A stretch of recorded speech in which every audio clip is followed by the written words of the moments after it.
Hello and welcome to Hexed Encountered. I'm Joe. In this video, we will be taking a first look at the game Manila, The Savage Streets, 1945. This is the second volume in the Solitaire Area Movement series from Take Aim Designs, designer Michael Rinella, and published by Revolution Games. Let's take a look at the back really quick. So as you may already know, this game is the follow-up to Stalingrad Advance to the Volga, which was one of my favorite games that was released last year, and I did some videos on that particular game, really enjoyed it. So I have been looking forward to this one.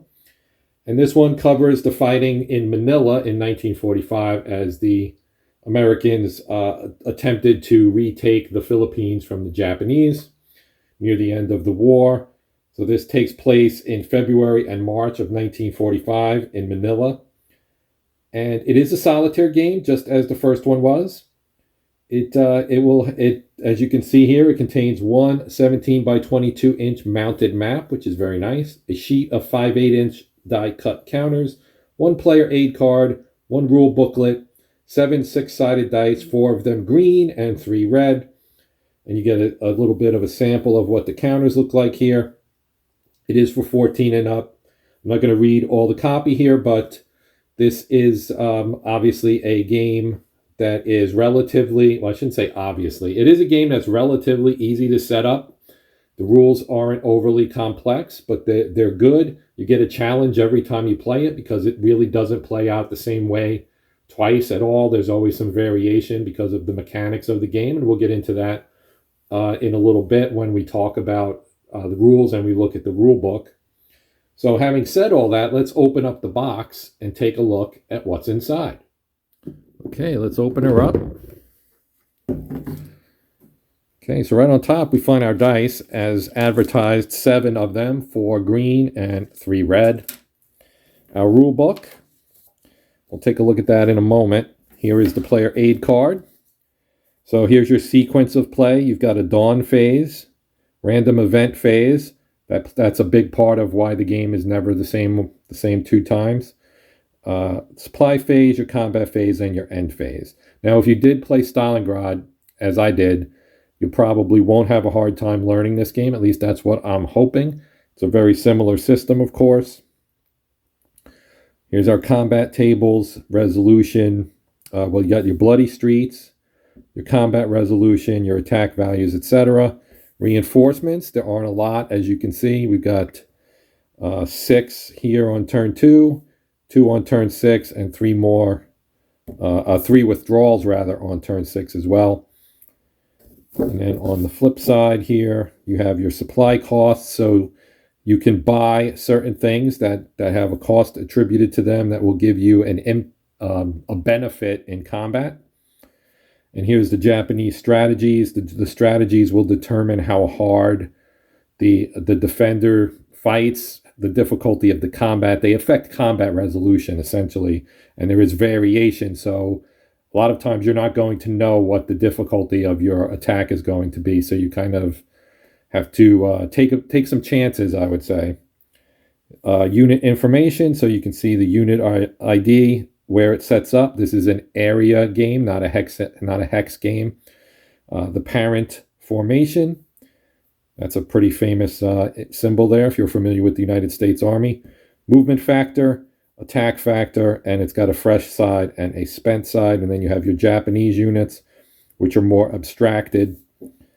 Movement costs, etc. We have our counters, 1 counter sheet as advertised. So not a lot of counters to deal with. It's not going to have a lot of counters to move around, but it will almost assuredly get the job done with what it's got here. They are 2-sided, of course. You can see the spent side here. These would be your Japanese strategies. And as you can see here, you can't tell what they are when they are face up. They vary based on the area. So you have urban, you have forts, and you have clear. So based on the terrain that they're in, you'll draw various chits, and then when you flip them over, you'll find out what the Japanese strategy is for that area. All right, now before we get into the actual board, let's take a look at the rule book. So not very long. If we look at the, so the index here is on page 13 and 14, and then you've got basically your counter manifest and your setup information about where you're going to put your various items here. All right, so let's take a look at the rule book here. Okay, so it tells you how to learn to play the game. We have our credits. This is, I believe, the same team essentially that did the Stalingrad game. And again, the Stalingrad game is a very, very good game, and I'm sure this one is as well. Or I should probably say, since I haven't played it yet, that I have extremely high hopes that this game is going to be fantastic as well. An introduction, components, the dice, information about the maps, unit types, all this stuff. Very straightforward, as I mentioned. Then you have how you prepare for play. So there's setup, and then you actually play the game. There aren't a ton of counters, so the setup isn't too bad, I would assume. Our sequence of play. So it talks about the dawn phase, and then your random events, supplies, etc. Combat, stacking, movement, combat rules, victory conditions, and optional rules. 8 pages of rules. Then we have a photo gallery here. Example of play, always good to have. Some notes about the history, which I always find really interesting. I am somewhat familiar with this particular campaign, but it's always good to read some things about what the game is about, the subject matter that the game is covering. And then some strategy tips here from designer Michael Rinella. All right, so now let's see what this map looks like. And I might have to reset my shot, although this map is not super large, if I could get it out of the box with my clumsy fingers here. So this is, as I said earlier, 11 by, or 17 by 22 rather. I have 11 by 17 in my head from another game I was playing. So let me reset the shot a little bit so that we can see the entire map. All right, so here we see the entirety of the map. So you have your city of Manila, various areas, Rosario Heights, the Quezon Institute, Nielsen Airport, etc., Fort William McKinley over here. So it's basically a map, and this, again, is very similar to Stalingrad.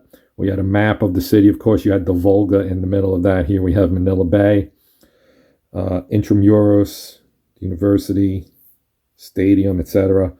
The map board laid out pretty flat. I mean, it's pretty flat, and I didn't have to like crease it or do anything like bend it back, to kind of flatten it out. It flattens out on its own. Various tracks here: attack, defense, value track, morale. I remember this from Stalingrad as well. You have your morale track, your record track, turn track, of course, sequence of play. Use support units, so you buy support units, and once they're expended, they go into this box, and then they would be available again to purchase again later on. So you do have to kind of keep track of your points. And then you have your random event results here. So you're rolling, and it'll tell you if you get a 3. For example, you get the Kembu group breakout, Kembu group offensive on a roll of 4. Divisional pauses for the various divisions. So the 1st Cav would pause on a 5 or 6, 37th Infantry on a 7 or 8, or the 11th Airborne on 13, 14, etc. You get the idea. And then your available support units will be in here, and then units that are out of action go over here. So the game, as I mentioned, is pretty straightforward. It's a solitaire game. It is a lot of fun. It is also extremely challenging. And again, I'm basing this mostly on my experience with the Stalingrad game, but I'm assuming this one is very much in a similar vein, kind of tailored to fit the specifics of this particular battle. These urban fighting is an interesting subject, and I'd love to know what the third one might be, assuming there is a third one. There's always many possibilities, most likely.